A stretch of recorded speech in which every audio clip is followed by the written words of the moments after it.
o julgamento dos recursos apresentados pelos envolvidos na demarcação da reserva indígena Raposa Serra do Sol, em Roraima. Em 2009, o plenário do Supremo Tribunal Federal decidiu que a demarcação foi válida, mas estabeleceu 19 condicionantes que foram contestadas principalmente pelas comunidades indígenas e pelo governo de Roraima. No último julgamento sobre o caso, o tribunal confirmou a validade das condições impostas no processo, mas decidiu que elas não terão efeito vinculante, ou seja, não valerão automaticamente para outros litígios que envolvam demarcação de terra indígena. Para entender o caso, acompanhe a partir de agora como foi o primeiro julgamento em 2009 no tribunal.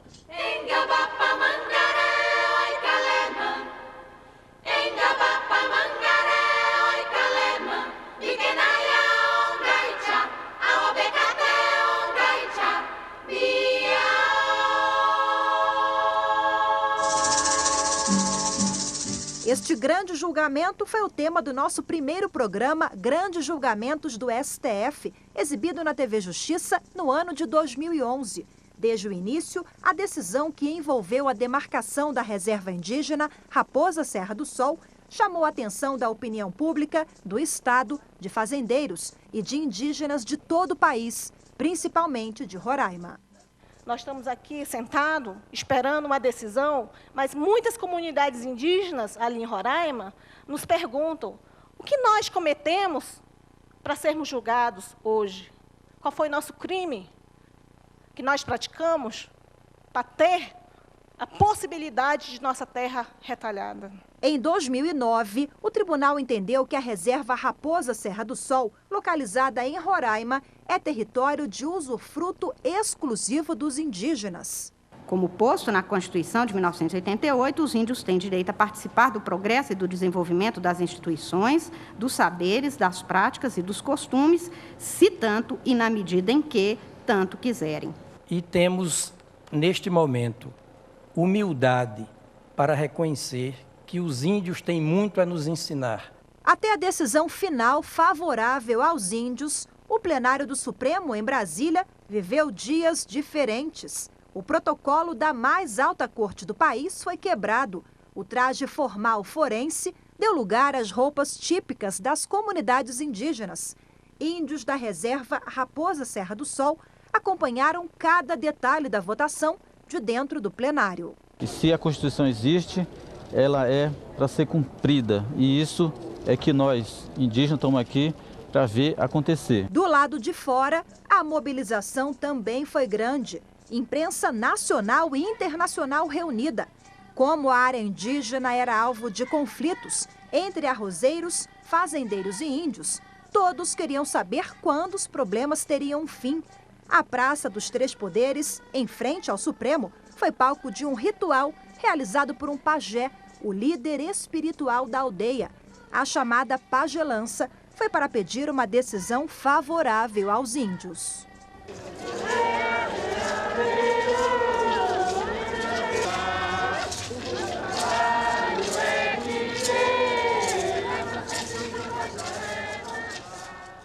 A batalha judicial em torno da reserva Raposa Serra do Sol teve início ainda na década de 70, quando a FUNAI começou a fazer os primeiros trabalhos de demarcação da área. Mas a briga ficou acirrada mesmo depois de 1995, quando o Ministério da Justiça editou um documento reconhecendo a demarcação da reserva. A partir daí, começaram a surgir processos e mais processos na Justiça. A portaria foi homologada em 2005 pelo ex-presidente Lula e deu prazo de 1 ano para os não-índios abandonarem a terra indígena. No entanto, logo após a edição do documento, começaram a tramitar diversas ações na Justiça contestando a demarcação. Somente no Supremo Tribunal Federal, tramitaram mais de 30 processos relacionados à Raposa Serra do Sol. Em 2008, a Polícia Federal foi chamada para ajudar na retirada de grandes produtores de arroz que tinham fazendas na região e resistiam à desocupação. O governo de Roraima e um grupo de fazendeiros recorreram ao STF, pedindo a paralisação da operação até que fosse julgado o mérito das ações que contestavam a legalidade da reserva. O pedido foi aceito. Os índios estão entregues um pouco à própria sorte. Conversamos com Gerson Tuxaua, dos Ingaricós. Entregues à própria sorte. Precisam, para se deslocar a Boa Vista, para as coisas prosaicas da vida, obter uma pensão do INSS, a aposentadoria, de caminhar 2 dias até um local chamado Água Fria e depois tomar o ônibus para Boa Vista, 10 horas de ônibus. É esse o quadro. Abandono completo do poder público. Faz-se a demarcação e nada mais. Na primeira decisão, foram mais de 20 horas de julgamento, 4 sessões e 2 pedidos de vista. No dia 19 de março de 2009, por 10 votos a 1, o plenário do Supremo confirmou a demarcação da reserva indígena Raposa Serra do Sol, em Roraima. Mais de 4 anos depois, no julgamento dos recursos, em uma única tarde, o tribunal decidiu que as condicionantes impostas no processo de demarcação são válidas, mas elas não terão efeito vinculante. Caberá a cada juiz avaliar caso a caso. A decisão foi tomada na análise de uma série de recursos apresentados por produtores rurais, índios, Ministério Público e parlamentares contra o julgamento do Supremo de 2009. Na ocasião, após uma série de conflitos entre índios e fazendeiros, o tribunal determinou a saída imediata dos produtores de arroz e de não-índios que ocupavam a reserva em Roraima e fixou 19 regras sobre demarcação de terras indígenas no país. Ao longo de 4 anos, a composição da Suprema Corte mudou. Assim como o relator do processo, em 2009, no primeiro grande julgamento sobre o caso, a relatoria era do ministro atualmente aposentado, Carlos Aires Brito. 4 anos depois, no último julgamento do mês de outubro, o relator do processo passou a ser o ministro Luiz Roberto Barroso. Trata-se de um conjunto de 7 embargos de declaração, embargos que foram opostos em face do acórdão do Tribunal Pleno. O acórdão ressaltou o caráter importante de ação afirmativa, de proteção dos direitos das minorias, representado por esta decisão, e o acórdão, no belo voto conduzido pelo querido ministro Carlos Aires Brito, deixou claro que os direitos dos índios às suas terras imemoriais são direitos originários, apenas reconhecidos pela Constituição, de forma tal que o ato de demarcação é um ato de natureza declaratória e não um ato constitutivo. Daqui a pouco, você acompanha os votos de todos os ministros que participaram do julgamento dos recursos sobre a demarcação da reserva indígena Raposa Serra do Sol, em Roraima.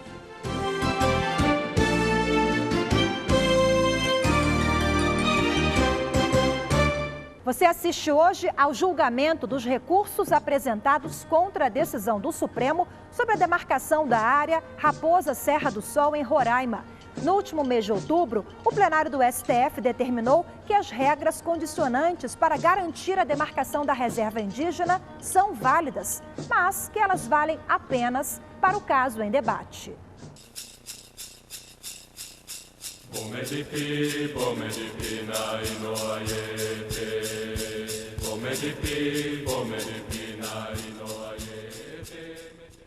Desde o primeiro julgamento do Supremo, em 2009, o plenário foi tomado por índios que vieram de Roraima para acompanhar a sessão. Em outubro deste ano, não foi diferente. Indígenas de várias etnias estiveram presentes no julgamento dos recursos. A Corte analisou 7 embargos de declaração, um tipo de recurso para apontar contradições, omissões ou obscuridades no acórdão. Entre as partes que questionaram a decisão, índios e fazendeiros da região de Roraima. O novo relator do processo foi o ministro Luiz Roberto Barroso. E eu, portanto, não pretendo aqui revirar em nenhuma medida o julgamento naquilo que seja incabível de se fazer em embargos de declaração. Até porque acho, presidente, que boa parte das perdas e ganhos possíveis neste processo já foram, em alguma medida, realizados, de forma que, no melhor interesse da justiça e da paz social, acho que quanto menos se revirar esta questão, será melhor. Eu também gostaria de destacar, eu que não participei do julgamento, que considero que a decisão, no seu coração, nas suas partes essenciais, ela representa uma inequívoca vitória para a causa indígena. Um inequívoco e amplo reconhecimento dos direitos fundamentais dos índios. E penso que um avanço, portanto, em termos de direitos humanos e em termos de reconhecimento e apreciação da diferença. Há um custo que não se deve, a meu ver, também omitir, relevante para o Estado de Roraima e, em ampla medida, também para as pessoas não índias que ocupavam aquela região. Entre os autores dos 7 embargos analisados pelo Supremo estão o governo de Roraima, que defende que o acórdão é omisso em relação aos serviços de saúde, educação e de fornecimento de energia prestados pelo Estado às comunidades indígenas. Outro embargo interposto por índios cobra esclarecimentos sobre a necessidade de obterem autorização para garimpar e sobre a necessidade de consulta prévia às comunidades indígenas, sempre que uma iniciativa afetar seus interesses. Os pontos que mereceram atenção, e que, no meu entender, como disse, são os mais importantes, dizem respeito à eficácia do acordo no que se refere às denominadas condicionantes nele estabelecidas. A propósito, desde logo é preciso enfatizar que tais condicionantes representam, na verdade, os fundamentos jurídicos adotados como pressupostos para a conclusão, o que legitima a sua formulação. De modo que, de qualquer modo, ao assim proceder, o acordo embargado revestiu-se da peculiar característica de ter estabelecido a definição do regime jurídico a ser observado em relação à área de terra indígena nele demarcada. A Procuradoria-Geral da República entendeu que o Supremo extrapolou os limites da causa ao fixar regras de demarcação de terras indígenas em todo o país. Vou me restringir, quanto aos embargos do Ministério Público, à questão estritamente instrumental. E ressalto que as condicionantes contidas na parte dispositiva do pronunciamento do tribunal encerram normas abstratas autônomas.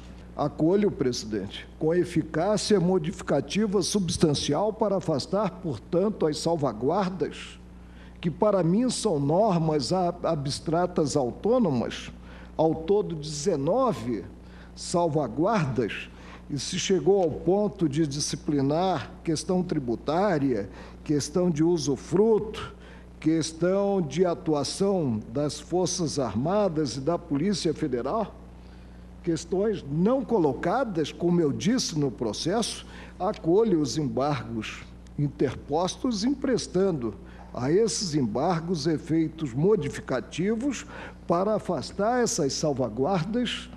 Realmente o tribunal extrapolou, o tribunal traçou parâmetros excessivamente abstratos e completamente alheios ao que foi proposto na ação originariamente. O tribunal agiu como um verdadeiro legislador.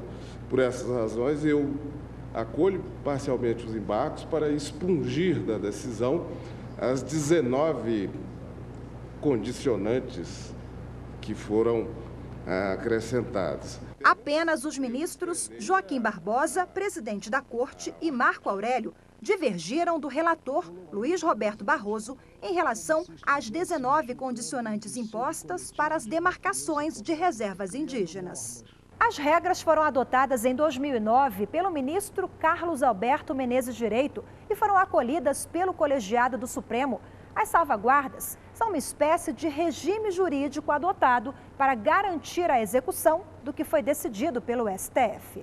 Entre as condicionantes estão a garantia de que a União tenha livre presença na terra indígena, sem consulta às comunidades, e a permissão à União em explorar riquezas minerais e energéticas, também sem consulta aos índios. Na época, quando essa questão chegou ao tribunal, se dizia até que tinha que se pedir licença ou tinha que fazer tratado com as tribos indígenas para assentar bases militares.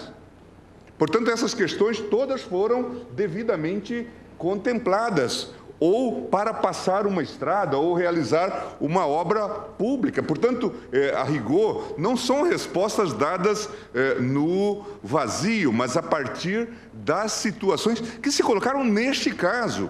O debate, que foi muito intenso, a propósito da chamada demarcação em ilha ou demarcação de forma alongada. O que nós fizemos aqui, e eu me recordo bem, apesar do tempo que já se passou, desde aquele julgamento, que a rigor, nós não estabelecemos condições, nós não legislamos em abstrato, mas nós simplesmente assentamos o regime jurídico que deve reger as terras indígenas e que era necessário, naquele momento, explicitar para pormos fim a um conflito social e fundiário que objetivamente posto à corte. Eu não participei do julgamento se o eminente ministro Gilmar, que participou, manifestou dificuldade até de reconstituir as condições em que ele foi efetuado e com todas as particularidades e peculiaridades que foram trazidas à época e que os próprios embargos já demonstram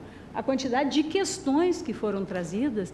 Então, eu não teria como, em embargos de declaração, chegar a uma conclusão diferente daquela a que chegou o eminente relator. O plenário concluiu que as regras impostas para a demarcação da reserva Raposa Serra do Sol são válidas apenas para a área indígena em questão e não podem ser tratadas como obrigatórias para outras demarcações de terras indígenas no país. Eu acho que o tribunal foi ousado e acho que esta é uma decisão atípica. Eu não acho que esse seja um bom padrão e, portanto, não acho que o tribunal deva fazer isso rotineiramente. Mas, neste caso, eu acho que o tribunal decidiu não só a questão pontual, mas definiu o sistema. Nós vamos executar e o modo de executar é esse. Está aqui o pacote.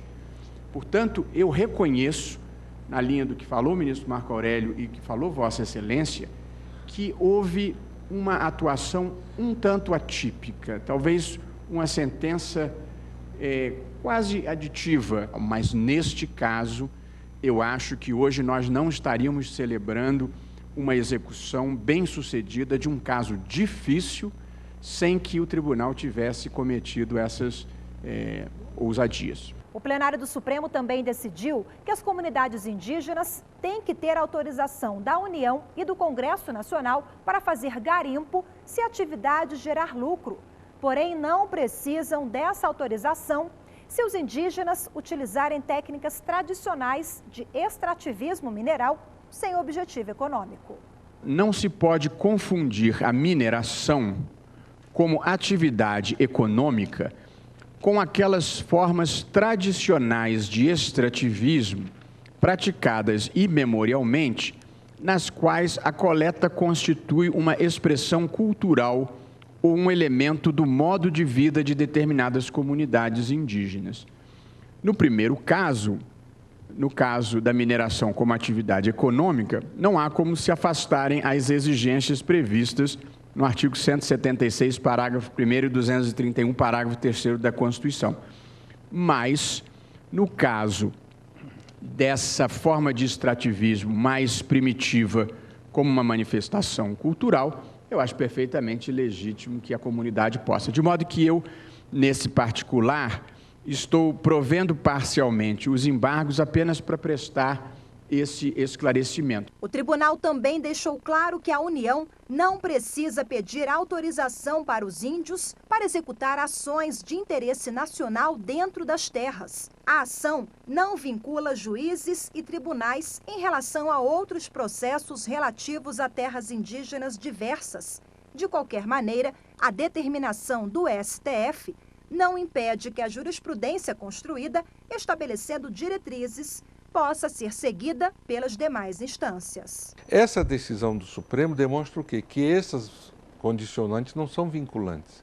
Só que isso não impedirá, pelo seu valor, que algumas ou todas essas condicionantes venham a ser usadas por algum juiz ou tribunal, não como obediência a um precedente do Supremo, mas sim como condicionantes válidas para cada caso concreto que examinarem. Então, sem as condicionantes, seria muito difícil, não só o meu trabalho, como concretizar a demarcação e manter a situação como está até hoje, tranquila e em paz. Depois do intervalo, você vai acompanhar uma entrevista com o desembargador federal do Tribunal Regional Federal da Primeira Região, que conduziu a supervisão judicial do acórdão do Supremo na reserva indígena Raposa Serra do Sol, em Roraima.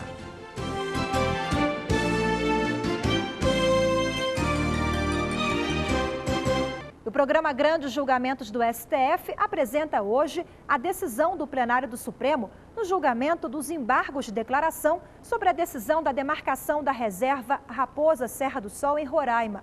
Você acompanha a partir de agora uma entrevista com o desembargador do Tribunal Regional Federal da Primeira Região, que conduziu a supervisão judicial desse caso. Durante 6 meses, o desembargador Giraí Aram Meguerian viajou quinzenalmente à área da reserva indígena em Roraima. Em 2009, depois da decisão da Corte, o magistrado que integra o TRF da Primeira Região foi o juiz responsável em dar efetividade à decisão do Supremo. Eu comecei fazendo reuniões entre as representações indígenas e, separadamente, reunião com os ocupantes não índios das terras, porque havia N problemas, tanto num grupo quanto no outro. Os índios eram divididos em várias entidades associativas, principalmente 2 grandes, que era a SODIU e CIR, e até hoje existem as 2. E essas entidades eram mais ou menos rivais. Por outro lado, os ocupantes não índios, como possuíam títulos, apesar de considerados nulos pelo Supremo, insistiam que eles eram donos ou herdeiros de donos de terras.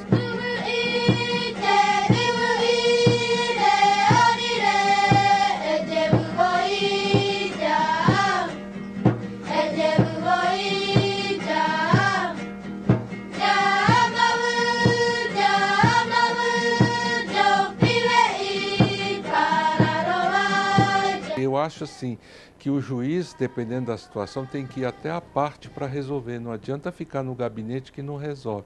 Só para a senhora ter uma ideia, eu fiz dezenas e dezenas de audiências com cada um dos não índios que ocupava a terra para fazer esses acordos de saírem e de receberem terras em outro local ou receberem a casa em Boa Vista e assim por diante. Graças ao trabalho de conciliação e muitos anos de experiência na área, os resultados foram positivos.